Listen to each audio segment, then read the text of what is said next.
नमस्कार। 4 बज चुके हैं। आशा है आप सब उपस्थित हो रहे होंगे। सबसे पहले रजनीश शर्मा जी उपस्थित हुए हैं, आपको बहुत बहुत हार्दिक धन्यवाद। गोविंद शर्मा जी, विनोद कुमार जी, राजेश शर्मा तो उपस्थित हो ही गए हैं, मनोरंजन साहू जी, Aditi Tripathi ji,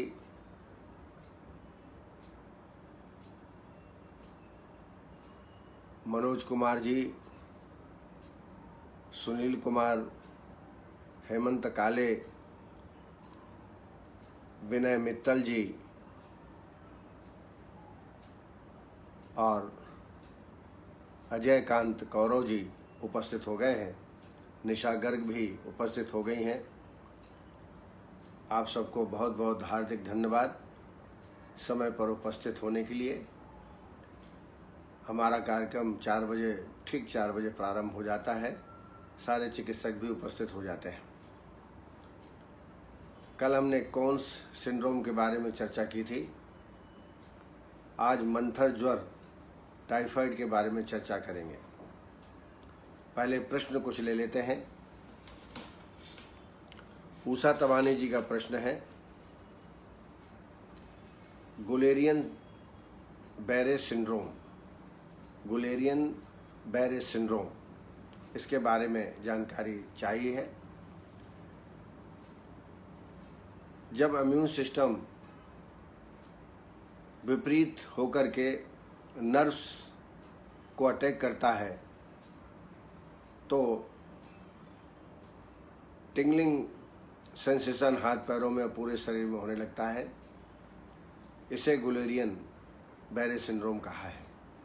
a condition in which the immune system attacks the nerve, और कभी कभी एक्यूट बैक्टीरियल और वायरल इन्फेक्शन से भी ये बीमारी उत्पन्न हो सकती है।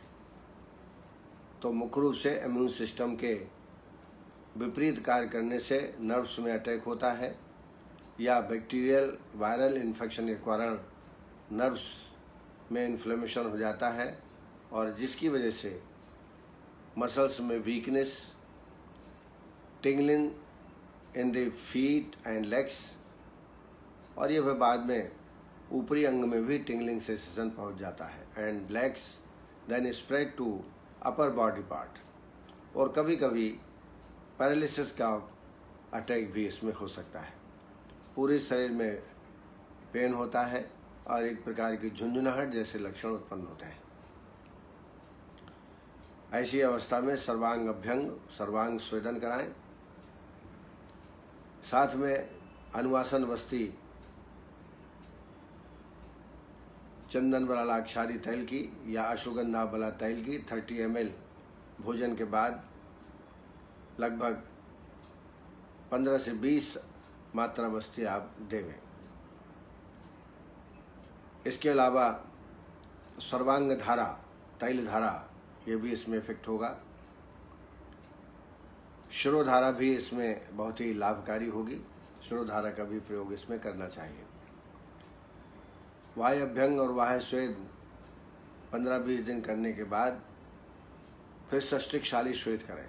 सष्टिकशाली स्वेद में भी इस व्याधि को ठीक किया जा सकता है। औषधियों में योगेंद्र रस 60 मिलीग्राम, वातकुलांतक 60 मिलीग्राम और मुक्तापुराल पंचामृत 125 मिलीग्राम, ये एक मात्रा है। इसी दिन में 2 या 3 मात्राएं शहद के साथ सेवन कराएं। शुद्ध शिलाजीत 500 मिलीग्राम दुग्ध में मिला करके दोनों टाइम सेवन कराएं। आश्वारिष्ट में अश्वगंधारिष्ट और 10 मूलारिष्ट 2-2 चम्मच, 4 चम्मच पानी भोजन के बाद दोनों टाइम इसका सेवन कराएं। इस तरीके से यह संपूर्ण चिकित्सा है। कुचला की योग भी इसमें लाभ करेंगे, जैसे अग्नितुल्य बटी है या नियो टैबलेट है चरक की, 2 गोली सुबह 2 गोली शाम को देवें। डॉक्टर पंकज गोयल, उन्होंने वमन व्यापद यदि हो जाए तो क्या करेंगे? प्राणवाह स्रोत कमजोर हो जाएगा, ये आपका अनुमान है। वमन व्यापद में अयोगजन और अतियोगजन व्याधियां उत्पन्न होती हैं। आधमानम परिकर्तस्य श्राव्यो हृदगात्रो ग्रहः जीवदानम सव्यभ्रंशः स्तंभ सोपद्रवो क्लमः। ये 10 प्रकार के व्यापद वमन विरेचन में होते हैं। आधमान परिकर्तस्य श्राव्यो हृदगात्रो ग्रहः जीवदानम आधमानम परिकर्तिका परिस्रवा। यह तो अति वमन होगा तो रक्तस्राव होने लगेगा, मूर्छा आएगी, पित्त के लक्षण उत्पन्न हो जाएंगे। और योगजन होगा तो आधमान, आटोप, विबंध आदि लक्षण आपको प्राप्त होंगे। ये 10 प्रकार के व्यापद मैंने आपको बताए। इनकी सामान्य चिकित्सा उष्ण जल का सेवन और लक्षण अनुसार चिकित्सा करना है। आचार्य सुश्रुत ने तो 15 प्रकार के व्यापद वमन विरेचन के बताए हैं। वैद्यातोर निमित्तम पंचदशधा व्यापदते तद्यथा वमनस्य अधोगति तद्यथा वमनस्य अधोगति ऊर्ध्वं विरेचनस्य इति पृथक् सामान्यम उभयोः सावशेष औषधत्वं जीर्ण औषधत्वं हीन दोषोपहतत्वं वातशूलम अयोगो अतियोग जीवदानम आत्मानम परिकर्तिका परिस्रा प्रवाहिका हृदयोवृषण अंगग्रह विबंधम चाहिए। तो अयोग और अतियोग जन व्यापद होते हैं। इसमें विशेष रूप से प्राणवह स्रोतस में बल्कि अन्नवह स्रोतस में ज़्यादा तकलीफ वमन विरेचन के व्यापद में होती है। और उनका मैंने सीधा चिकित्सा, एक तो गर्म पानी का सेवन कराएं और लाक्षण चिकित्सा करें। जो लक्षण जैसे मिल रहे हैं उस प्रकार की चिकित्सा आपको करना है। अयोग है तो या तो वमन पुनः कराएं या विरेचन करा दें, ताकि औषधि जो आमाशय में उपस्थित है वो गुदा मार्ग से बाहर निकल जाए। अतियोग होता है, ज़्यादा वमन होता है तो व्यापद हो सकते हैं, तो वमन को रोकने का उपाय करना चाहिए। उसके लिए मयूर पिच्छभस्म, कर्पूर रस, पुराल पृष्टि इसका सेवन कराएं। सरंग पानी का सेवन भी व्यापदों में लाभप्रद होता है।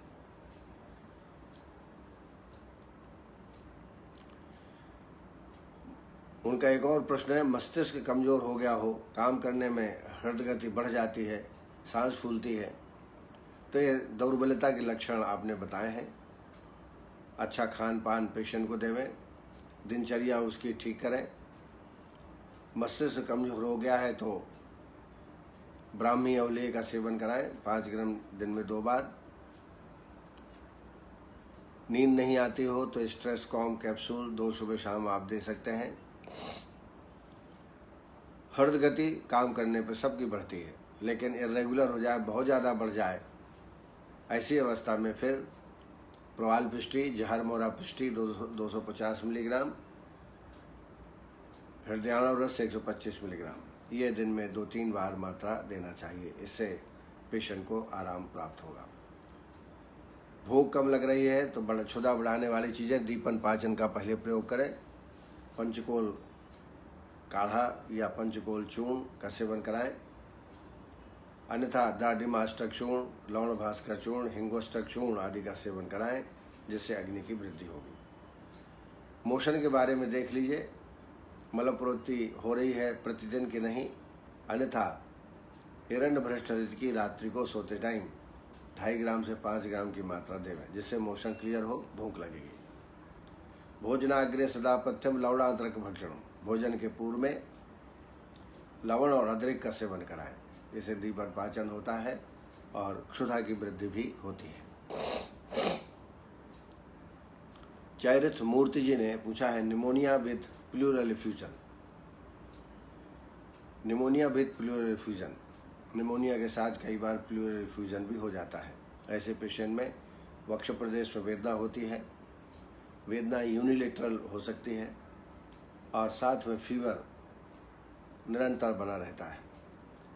रोगी की क्षुधा में कमी आती है, जो ज्वर के और अन्य लक्षण हैं वो भी इसमें उत्पन्न होते हैं।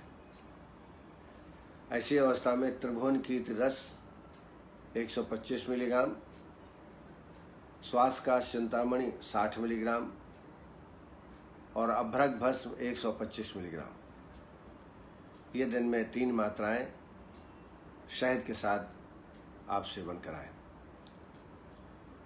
इसके अलावा टैबलेट न्यूरोसिल, टैबलेट सेप्टिलीन 2-2 गोली दिन में 2 बार दे सकते हैं।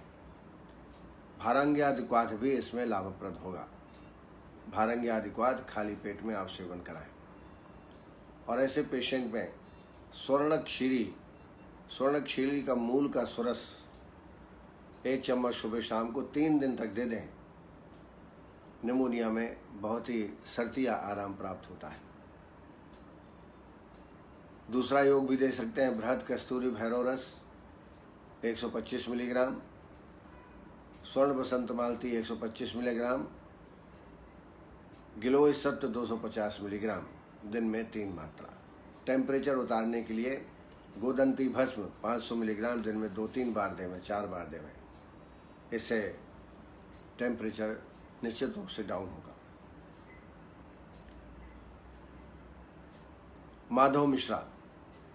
माधव मिश्रा ने पेल्विक इन्फ्लेमेटरी डिसीज इसके बारे में जानना चाहा है।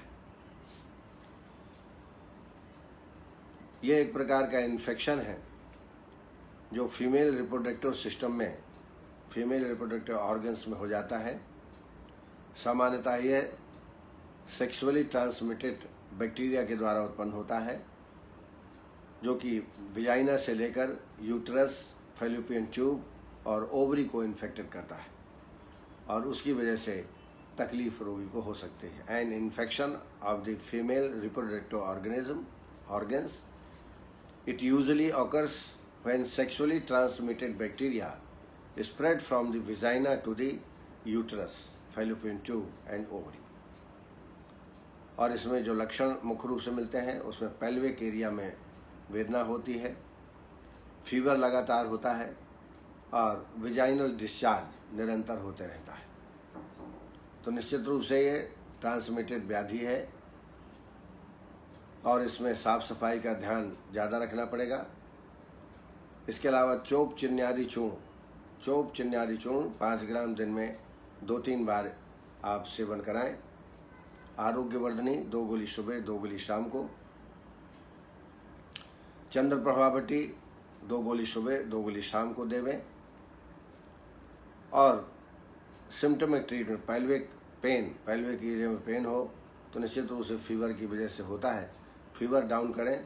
फीवर डाउन करने के लिए त्रिभुवन कीर्ति रस 125 मिलीग्राम, गोदंती 500 मिलीग्राम और गिलोय सत्व 250 मिलीग्राम ये दिन में 2-3 मात्रा पेशेंट को दें।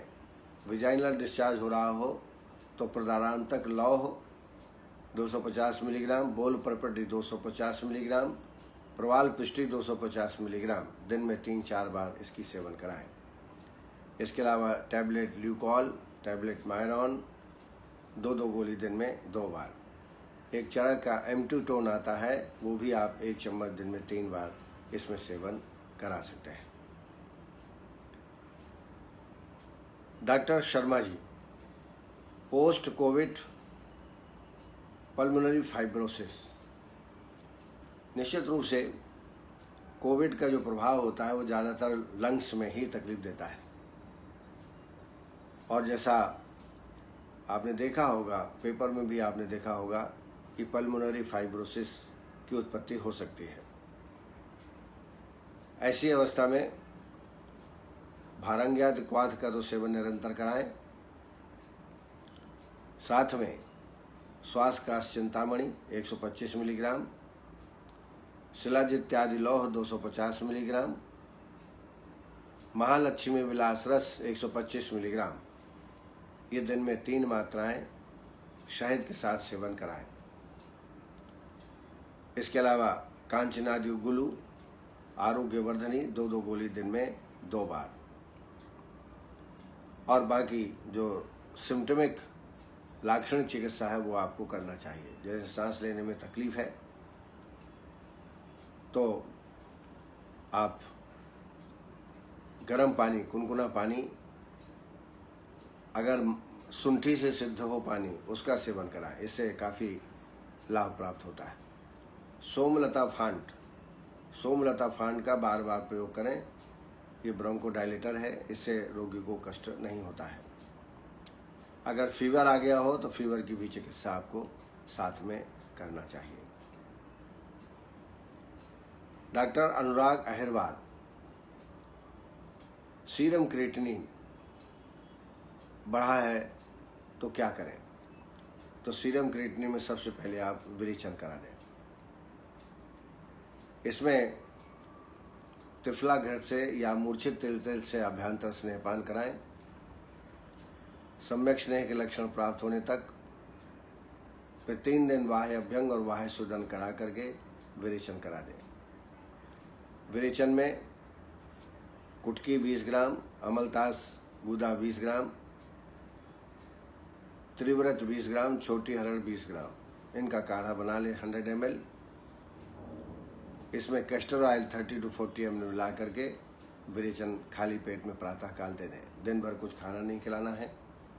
शाम से फिर पेय आदि क्रम, जो सडंग पानी, जो पेय आदि क्रम है वो आपको करना है। उत्तम शुद्धि है तो 3-3 अन्नकाल पेय आदि क्रम, मध्यम शुद्धि है तो 2-2 अन्नकाल, और हीन शुद्धि है तो 1-1 अन्नकाल तक पेय आदि क्रम देना।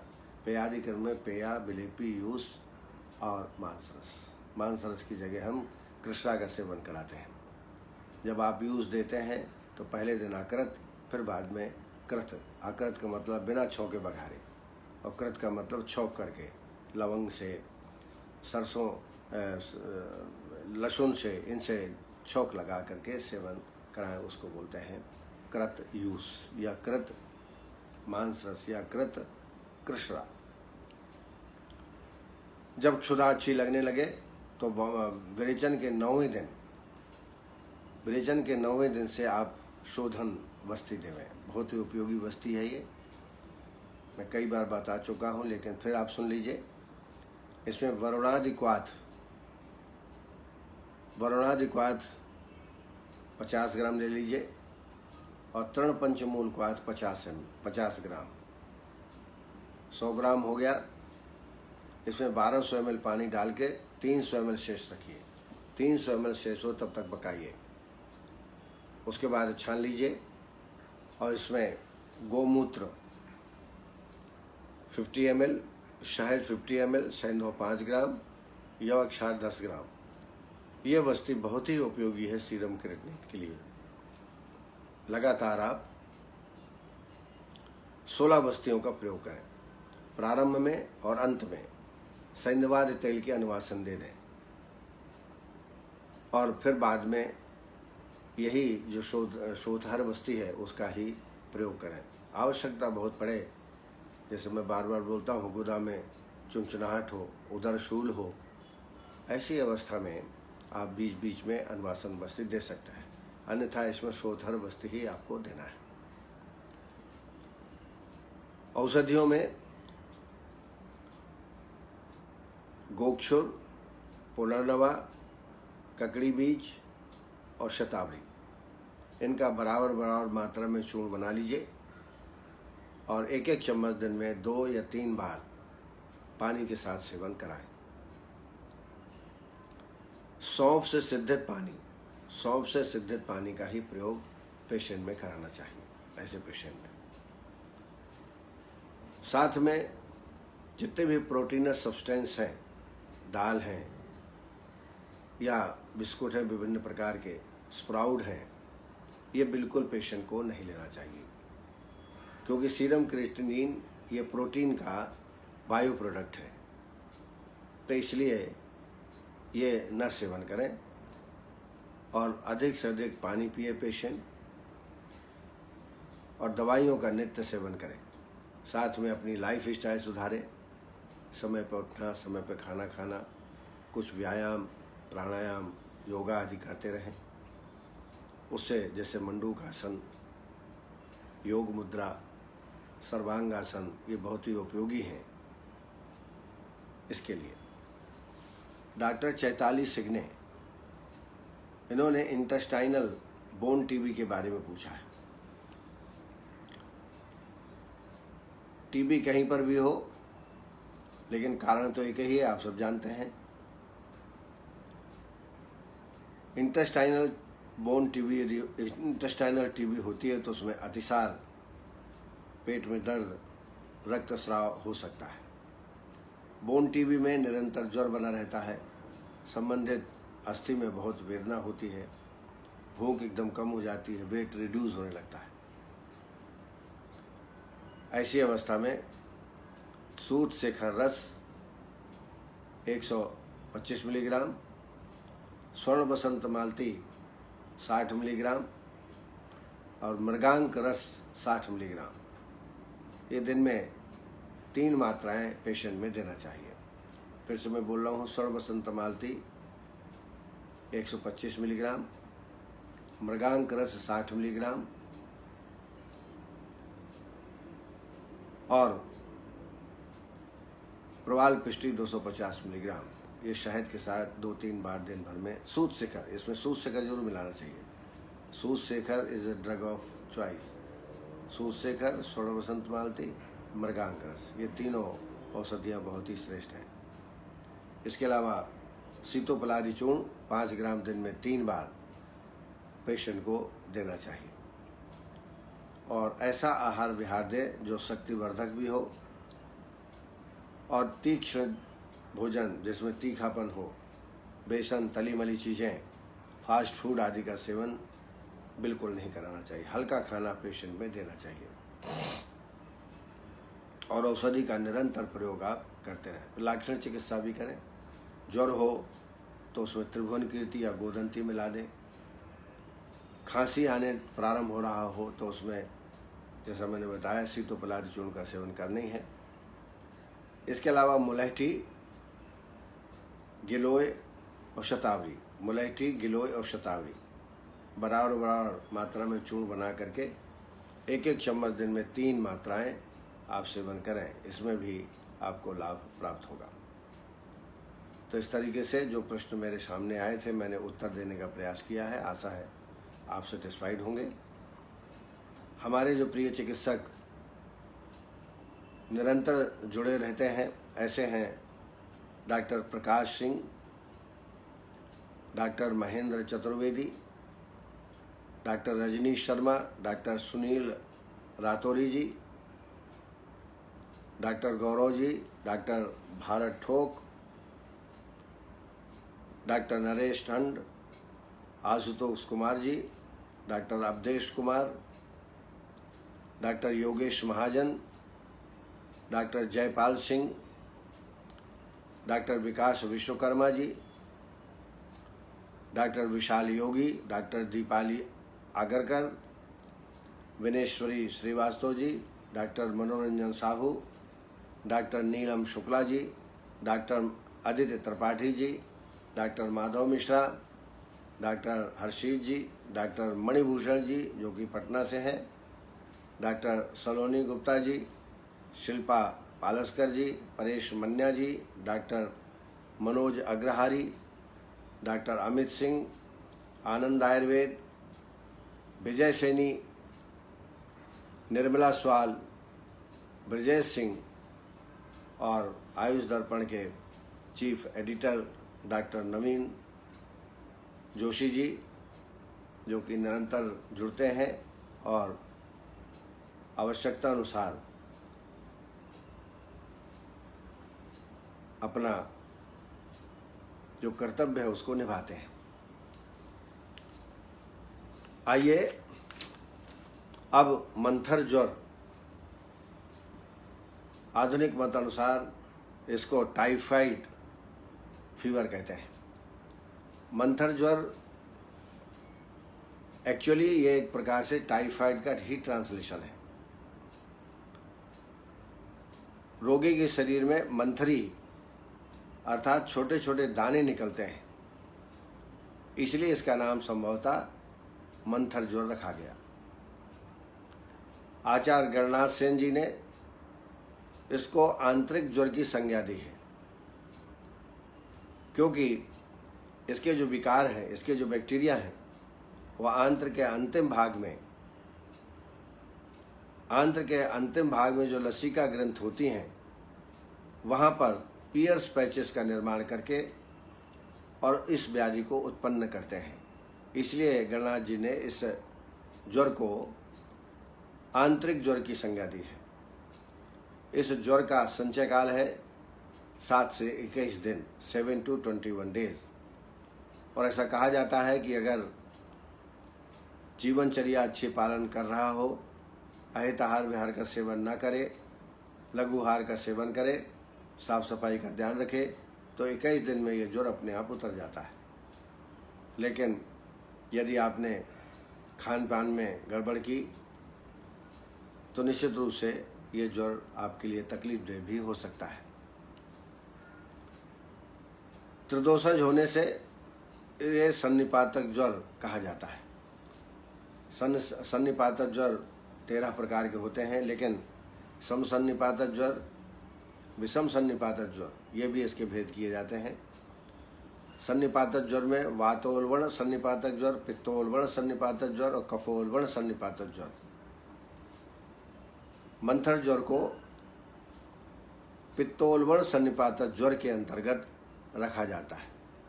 पित्तोल्बण सन्निपातक ज्वर, और इसका आधुनिक दृष्टिया कारण है बैसिलस टाइफस। बैसिलस टाइफस या साल्मोनेला टाइफी बैक्टीरिया, ये इसका कारण है।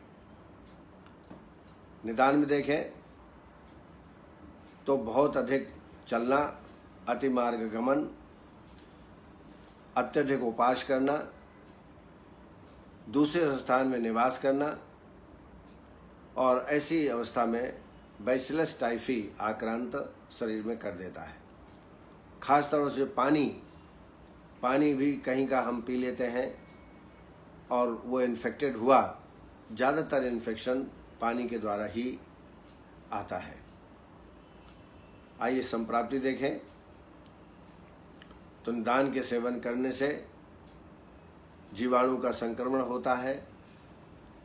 जीवाणु के आंत्र में प्रवेश और आंत्र में स्थित ग्रंथियों में शोथ, आंत्रस्थ रस, रक्त एवं दोषों का प्रकोप, अंत में क्षत हो जाता है। क्षत हो जाने से छिद्र रूप धारण हो जाता है, जिसको हम परफोरेशन ऑफ द इंटेस्टाइन कहते हैं। और ऐसी अवस्था में आंत्र में छिद्र हो जाने से रक्त स्राव भी गुदा के माध्यम से होने लगता है। यह मंथर ज्वर की असाध्य स्थिति है। जब परफोरेशन हो जाए, पियर्स पैचेस में जब परफोरेशन हो जाता है, तब आंत्र से रक्त की प्रवृत्ति भी गुदा के माध्यम से होने लगती है, और ये असाध्य की श्रेणी में है। इसके पूर्व रूप है श्राहशूल, अरुचि, बेचैनी, और ऐसा लगेगा अंधकार में हम प्रवेश कर रहे हैं, तमाह प्रवेश, डिप्रेशन, अवसाद और विबंध, ये पूर्व रूप के रूप में लक्षण मंथर ज्वर में प्राप्त होते हैं। लक्षणों में देखें तो प्रथम सप्ताह में ज्वराधिक होता है, ज्वर की कंडीशन ज़्यादा होती है, एक्यूट कंडीशन होता है। प्लीहा वृद्धि भी प्राप्त हो सकती है। जीवा मलिन, आधमान, विबंध और लाल लाल दाने पूरे शरीर में हो सकते हैं। खासतौर से वक्ष प्रदेश में लाल दाने उत्पन्न हो जाते हैं।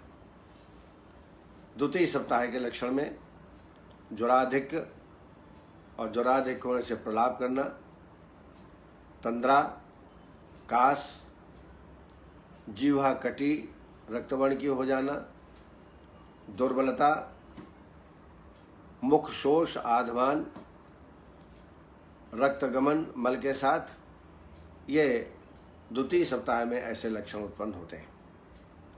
असाध्य लक्षणों में अति रक्तस्राव की उत्पत्ति होना, पल्स रेट का बढ़ जाना, उदरशूल अधिक होना और रक्तस्राव भी अधिक होना।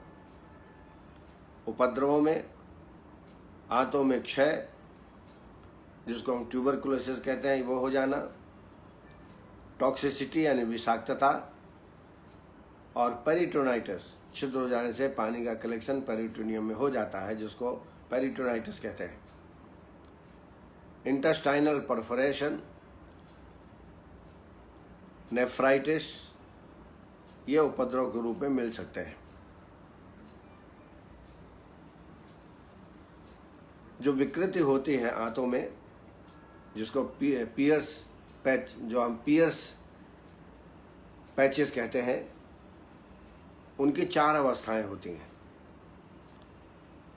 पहले अवस्था में स्वेलिंग होती है, द्वितीय अवस्था में उसमें सड़न उत्पन्न होने लगती है, तृतीय अवस्था में व्रण का निर्माण होता है और चतुर्थ अवस्था में फिर रोपण की अवस्था आती है।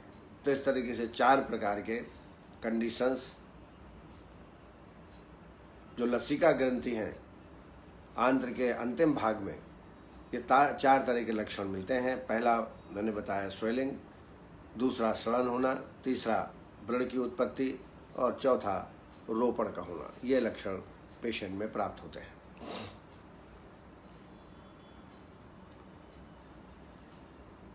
बैसिलस टाइफी जो है वो रक्त द्वारा क्षुद्रांत में पहुंचता है और लसिका ग्रंथ में शोथ उत्पन्न करता है, जिसको पियर्स पैचेस कहते हैं, और वहीं संचय हो करके रोग उत्पत्ति करता है। आइए चिकित्सा के बारे में थोड़ा चर्चा करें। दोष पाचनार्थ, क्योंकि मैंने हमेशा कहा है कि सारे रोग प्रथम अवस्था में आमज होते हैं, इसलिए पाचन करना चाहिए, लंघन पाचन करना चाहिए। तो ऐसी अवस्था में भी प्रथम लंघन कराएं। सन्निपात तो ज्वर उग्र वेग हो, बहुत उग्र वेग हो, तो पहले पित्त की चिकित्सा करना चाहिए और फिर कफ की, फिर वात की चिकित्सा करना चाहिए। लेकिन सन्निपातज नवीन हो, नया हो, तो पहले कफ की चिकित्सा करना चाहिए, आम की चिकित्सा करना चाहिए, उसके बाद पित्त और कफ की। वर्धने नैक दो सस्यो क्षपणे नोच तस्वा कफस्थानानुपूर्ववा सन्निपातम ज्वरम जयेत। विबंध हो तो स्रंसन अर्थात अमलतास गूदे से विरेचन करा दें। करीब 20 ग्राम अमलतास और गूदा लें, 4 कप पानी, 1 कप बचे तब तक पकाएं और ऐसा प्रातःकाल खाली पेट में या रात्रि में भोजन के बाद 2 घंटे बाद इसका प्रयोग करें। इसमें विशेष गुण होता है स्रंसन, ये पक्व और अपक्व मल दोनों बाहर निकालता है और इससे रोगी को बड़ा आराम प्राप्त होता है।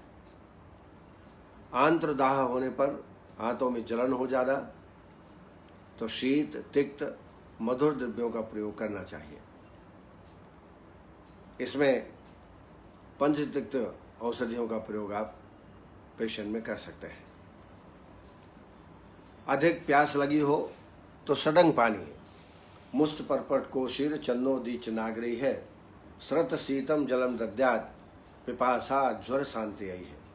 तो सडंग पानी बहुत उपयोगी है, ज्वर को भी ठीक करता है और तृषा को नाश तो करता ही है, तो इसका प्रयोग करें। पुष्टिकारक बलप्रद सुपाच्य आहार का प्रयोग करना चाहिए। दलिया खिचड़ी, दलिया दूध, ऐसा आहार हो जो तली मली चीज़ें ना हो लेकिन सुपाच्य हो और बल को प्रदान करने वाला हो, ऐसा सेवन करें। पथ्य का पालन भी करें, पथ्य का पालन बहुत ज़रूरी है। इसमें फास्ट फूड, बेसन, मैदा, मिर्ची, ये सब बिल्कुल पथ्य हैं, नहीं इसको बार बार सेवन ना करें। अब आइए शोधन से संबंधित चिकित्सा हम क्या करें। तो सबसे पहले स्वेदन। स्वेदन करने से निश्चित रूप से टेम्परेचर डाउन होता है, पसीना निकलता है। मौका पड़ने पर बालू का स्वेद या सैंधव या स्निग्ध स्वेद का प्रयोग कर सकते हैं, नाड़ी स्वेद का प्रयोग, या अनाग्नि स्वेद। आप कम्बल या रजाई उड़ा के लेटा दीजिए, उससे भी स्वेदन होता है, इसको अनाग्नि स्वेद कहते हैं, इसका भी प्रयोग आप कर सकते हैं। स्निग्ध स्वेद के अंतर्गत नाड़ी स्वेद, सर्वांग स्वेद, इसका प्रयोग कर सकते हैं। नस्य का प्रयोग भी करना चाहिए। जब मूर्छा और प्रलाप होने लगे मूर्छा और प्रलाप के लक्षण मिलने लगे तो त्रिकटु या कटफल या श्वास कुठार रस का धमापन देना चाहिए। धमापन कैसे देंगे? इसकी मात्रा होती है 3 मुचटी। 3 मुचटी माने तर्जनी और अंगुष्ठ, ऐसा लेंगे। ये 1 मुचटी होता है, 1, 2 और 3 मुचटी। 3 मुचटी इसकी मात्रा होती है। 6 अंगुली लंबी नली में इस 3 मुचटी मात्रा उसमें डाल दीजिए और नासा के पास ले जाकर धमापन कर दीजिए, फूंक लगा दीजिए। इसको बोलते हैं धमापन नस्य। तो मूर्छा की अवस्था में, प्रलाप की अवस्था में त्रिकटु 3 मुचटी राइट और 3 मुचटी लेफ्ट नासा में देना है, या कटफल या श्वास कुठार रस अच्छा बारीक पीस लीजिए और इसका भी धमापन नस्य आप दे सकते हैं।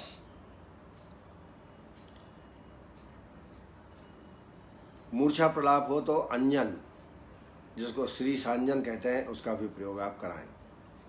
औषधियों में सर्व ज्वर हर लौह 250 मिलीग्राम, स्वर्ण बसंत मालती 60 मिलीग्राम, सूत शेखर रस 125 मिलीग्राम और गोदंती 250 मिलीग्राम या 500 मिलीग्राम। फिर से रिपीट करता हूँ। सर्व ज्वर हर लौह 250 मिलीग्राम, स्वर्ण बसंत मालती रस 60 मिलीग्राम, सूत शेखर 125 मिलीग्राम, गोदंती 250 से 500 मिलीग्राम। ये दिन में 2 या 3 मात्राएं शहद के साथ इसका सेवन कराएं। दूसरा एक योग है, योगेंद्र रस 60 मिलीग्राम, सूत शेखर रस 125 मिलीग्राम, गोदंती 250 मिलीग्राम और गिलोय 250 मिलीग्राम। फिर से रिपीट करता हूँ। योगेंद्र रस 60 मिलीग्राम, सूत शेखर रस 125 मिलीग्राम, गोदंती 250 मिलीग्राम, गिलोय सत्व 250 मिलीग्राम। ये 2 या 3 मात्रा शहद के साथ पेशेंट को देना। अगर रक्तस्राव हो रहा हो गुदा से आंत्र में छिद्र हो जाने के कारण, तो बोलबद्ध रस 250 मिलीग्राम, रक्त पित्त कुलकंडनी रस 250 मिलीग्राम और नाक के सरचूर्ण 2.5 ग्राम। बोलबद्ध रस 250 मिलीग्राम, रक्त पित्त कुलकंडन रस 250 मिलीग्राम और नाक के सरचूर्ण 2.5 ग्राम। ये दिन में 3 मात्रा दीजिए, इससे रक्त तुरंत बंद हो जाएगा। इसके अलावा प्रवाल पिष्टी 250 मिलीग्राम, मंडूर भस्म 250 मिलीग्राम, कर्पूर रस 125 मिलीग्राम और गोदंती 250 मिलीग्राम। फिर से बोल रहा हूँ। प्रवाल पिष्टी 250 मिलीग्राम, मंडूर 250 मिलीग्राम, कर्पूर रस 125 मिलीग्राम, गोदंती 250 मिलीग्राम। ये दिन में 2 या 3 मात्राएं आप शहद के साथ सेवन कराएं। बटियों में संजीवनी बटी, किलोय घन बटी, संशमनी बटी और सौभाग्य बटी। ये क्रमशः 10 दिन आप संजीवनी बटी देवें, इसके बाद फिर गिलोय घन देवें, संशमनी बटी देवें या सौभाग्य बटी। जो सूट हो जाए पेशेंट को वो आपको देना है। सीतोपलादी चूर्ण 5 ग्राम दिन में 3 बार। कभी कभी खांसी और ज्वर में ये लाभ करता है, दोनों में ही, ज्वर में भी दे सकते हैं। और सीतोपलादी शीत वीर्य होता है, व्रण को भी रोपण करेगा। अविपत्ति कर चूर्ण का सेवन भी भोजन के बाद 1 चम्मच सुबह शाम कर सकते हैं। और एक योग विशेष रूप से मैं बताना चाहूँगा, शतावरी, मुलैठी और मंडूर भस्म। शतावरी 100 ग्राम, मुलैठी 50 ग्राम, मंडूर भस्म 20 ग्राम। यह 1-1 चम्मच दिन में 2 बार दुग्ध के साथ या पानी के साथ आप सेवन कराएं। इसके अलावा चंदनासो और लोहासो। चंदनासो 2 चम्मच, लोहासो 2 चम्मच और 4 चम्मच पानी भोजन के बाद दोनों टाइम प्रयोग करना चाहिए। एक अनुभूति योग मैं बता रहा हूँ आपको, ये जरूर करें। लौंग 7 नग, जायफल 2 ग्राम, सौंठ 2 ग्राम, हरी एला 2 नग और तुलसी पत्र 5। फिर से रिपीट कर रहा हूँ। लौंग 7 नग, जायफल 2 ग्राम, सौंठ 2 ग्राम,